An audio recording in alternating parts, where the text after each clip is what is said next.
Assalamualaikum warahmatullahi wabarakatuh. Alhamdulillah, bersyukur kita kepada Allah Subhanahu wa taala, dan selawat serta salam ke atas junjungan mulia Nabi kita Muhammad sallallahu alaihi wasallam. Sidang penonton yang dirahmati Allah, kita berbicara pada hari ini tentang kisah agung perjalanan Nabi sallallahu alaihi wasallam, iaitulah peristiwa Al-Isra wal Mi'raj. Peristiwa ini telah berlaku dalam hidup Nabi sallallahu alaihi wasallam, di mana Allah Azza wa Jalla memperjalankan Nabi sallallahu alaihi wasallam dari Makkah, iaitu dari Masjidil Haram di Makkah Al-Mukarramah, dibawa kepada Masjidil Aqsa di Palestin, iaitu Baitul Maqdis. Kemudian daripada Baitul Maqdis diangkat bertemu dengan Allah Azza wa Jalla.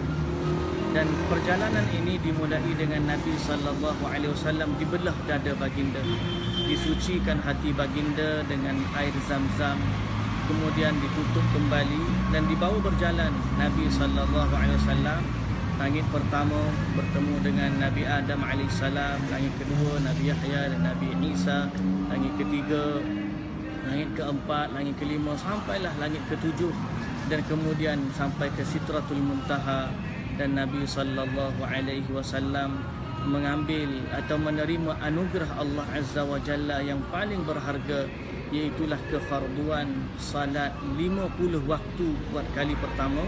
Kemudian apabila Nabi sallallahu alaihi wasallam turun bertemu dengan Nabi Ibrahim alaihissalam di langit ketujuh dan Nabi Musa alaihissalam di langit yang keenam, lalu Nabi Musa alaihissalam berkata kepada Nabi, mintalah kurang dengan Allah, kerana sesungguhnya aku dah cuba Bani Israel, mereka tak mampu. Nabi sallallahu alaihi wasallam kemudian berulang alik antara Nabi Musa dengan Allah Azza wa Jalla, sehingga kefarduan yang asalnya 50 waktu menjadi 5 waktu sahaja. Tetapi dengan kemuliaan dan kelebihan gandaan Allah Azza wa Jalla, sehingga apa yang kita lakukan walaupun 5 waktu tetap diganjari dengan pahala 50 waktu. Kemudian Nabi sallallahu alaihi wasallam dibawa berjalan melihat syurga, melihat neraka, melihat beberapa azab, dan melihat ada beberapa azab yang Allah Azza wa Jalla timpakan kepada orang-orang yang melakukan dosa dan kesalahan. Nabi diberi antara arak dan juga madu, antara arak dan juga susu. Kemudian Nabi memilih susu sebagai fitrah dan menjadi satu petunjuk kepada umatnya agar mereka memilih yang baik dan meninggalkan yang haram. Kemudian selepas daripada perjalanan agung itu, Nabi sallallahu alaihi wasallam turun kembali ke Makkah. Kemudian pagi-pagi itu bertemu dengan orang-orang kafir di Makkah, menceritakan kisah perjalanan agung tersebut. Dan akhirnya ada yang percaya, ada yang tidak percaya. Antara yang paling unggul kepercayaannya, keimanannya kepada Nabi sallallahu alaihi wasallam dalam peristiwa ini ialah Abu Bakar As-Siddiq radhiyallahu anhu, di mana dia beriman dengan apa saja yang dibawa oleh Nabi sallallahu alaihi wasallam, sehingga mendapat gelaran As-Siddiq, iaitu yang membenarkan. Nabi sallallahu alaihi wasallam melalui peristiwa ini telah membuktikan satu mukjizat yang agung yang Allah Azza wa Jalla mampu hadirkan dan mampu berikan kepada Nabi sallallahu alaihi wasallam. Dalam peristiwa ringkas ini kita dapat mengambil beberapa iktibar. Dari sudut sejarah, ia telah dikisahkan sejak zaman berzaman dan dia masyhur bagi orang kita yang senantiasa mendengar kisah ini saban tahun. Fokus kita ialah bagaimana nak mengambil iktibar, pengajaran daripada kisah yang sangat agung ini. Yang pertama, kisah ini adalah perjalanan menuju Allah Azza wa Jalla dan hasilnya adalah salat. Melalui peristiwa ini kita mengetahui bahawa salat adalah anugerah yang besar yang Allah Azza wa Jalla kurniakan kepada umat Nabi sallallahu alaihi wasallam. Kenapa kita kata begitu? Kerana dalam banyak-banyak ibadah, semua ibadah lain datang perintah daripada Allah melalui Jibril diturunkan kepada Nabi sallallahu alaihi wasallam. Tetapi salat, Allah Azza wa Jalla menjemput Nabi sallallahu alaihi wasallam naik ke langit untuk menerimanya secara langsung dari Allah Azza wa Jalla. Ini yang pertama, menunjukkan betapa agungnya salat dalam kehidupan seorang mukmin. Yang kedua, apabila seorang mukmin hendak menyembah Allah Azza wa Jalla, menghadap Allah Subhanahu wa taala, perhatikan situasi bagaimana Nabi sallallahu alaihi wasallam dibersihkan dadanya sebelum daripada menghadap Allah Azza wa Jalla. Kerana itu disyariatkan bagi kita umat Islam untuk menyucikan diri sebelum menghadap Allah dengan wudu. Kalau yang berhadas besar, mandi wajib, kemudian mereka menyucikan diri kepada Allah Azza wa Jalla. Kerana itu wudu bukan sekadar membersihkan jasmani dan fizikal kita.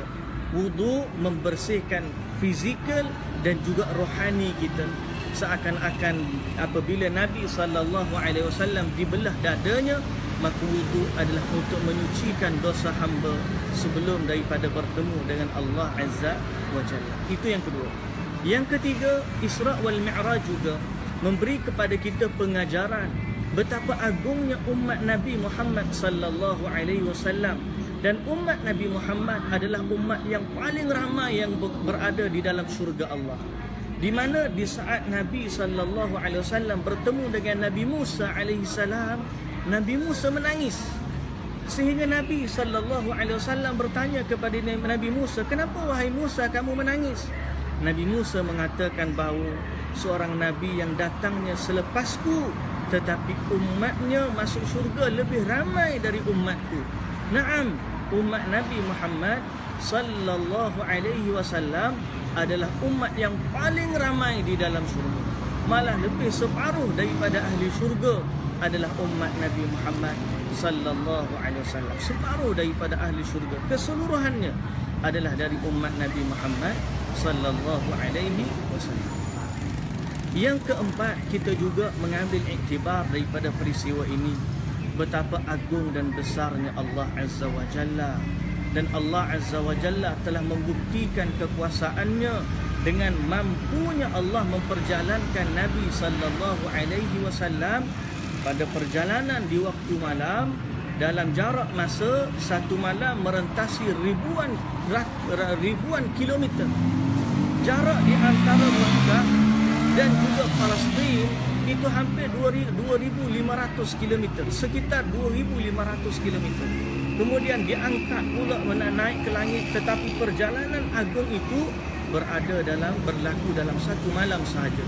Bayangkan bagaimana kudrah kekuasaan Allah Azza wa Jalla memperjalankan Nabi Muhammad sallallahu alaihi wasallam. Dan dalam perjalanan ini ada satu latifah disebut dalam bahasa Arab, di mana satu poin penting yang tersirat dalam kisah perjalanan Nabi sallallahu alaihi wasallam, iaitu apabila Nabi sallallahu alaihi wasallam diperjalankan pada waktu malam, menunjukkan bahawa inilah waktunya seorang hamba paling baik untuk menghampiri dan mendekatkan diri kepada Tuhannya. Allah Azza wa Jalla menawarkan keampunan, menawarkan pemakbulan hajat, menawarkan apa saja doa Allah Azza wa Jalla akan kabulkan apabila, kerana Allah Azza wa Jalla merahmati manusia hambanya lebih pada waktu ini. Baik. Dan faedah yang kelima, yang terakhir, supaya kita tidak terlalu banyak dan bertindih-tindih maklumat kita, yang kelima yang terakhir, perjalanan ini mengingatkan destinasi kita yang terakhir, iaitulah syurga Allah Subhanahu wa taala. Sebelum sampai ke syurga, kita mesti melalui satu proses ibadah kepada Allah. Bagi orang yang beribadah kepada Allah, maka mereka mendapat tempat yang baik. Tetapi bagi orang yang ingkar kepada Allah, Nabi sallallahu alaihi wasallam diperlihatkan berbagai bentuk azab yang akan menimpa orang-orang yang ingkar kepada Allah Subhanahu wa taala.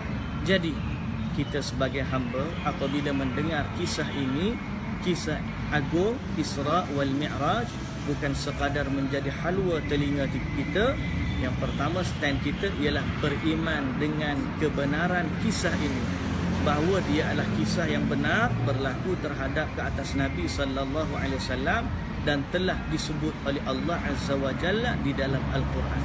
Yang kedua, bukan sekadar menjadi halwa telinga juga, tetapi kita mengambil iktibar dan pengajaran daripada kisah ini dengan sebanyak mungkin.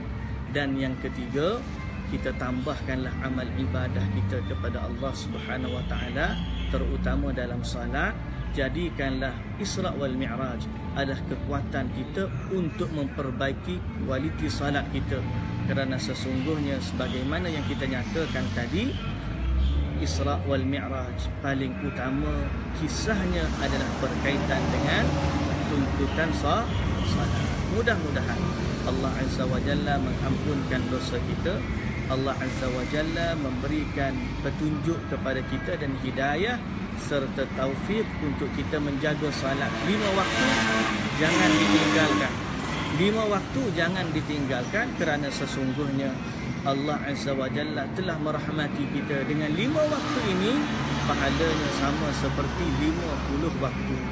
Dan Allah Azza wa Jalla maha menggandakan pahala hamba-Nya yang banyak, dengan banyak. Allahu Akbar. Ingat, jangan lupa salat, jangan lupa salat di awal waktu. Inna salata kanat 'alal mu'minina kitaban mawquta. Sesungguhnya salat ada waktu yang telah ditentukan oleh Allah. Jaga salat, jaga waktu, jaga ibadah. Mudah-mudahan kita termasuk dari hamba yang mendapatkan syurga dari Allah Subhanahu wa taala. Terima kasih tuan-tuan, terima kasih para penonton yang dirahmati Allah. Semoga Allah merahmati kita semua. Assalamualaikum warahmatullahi wabarakatuh.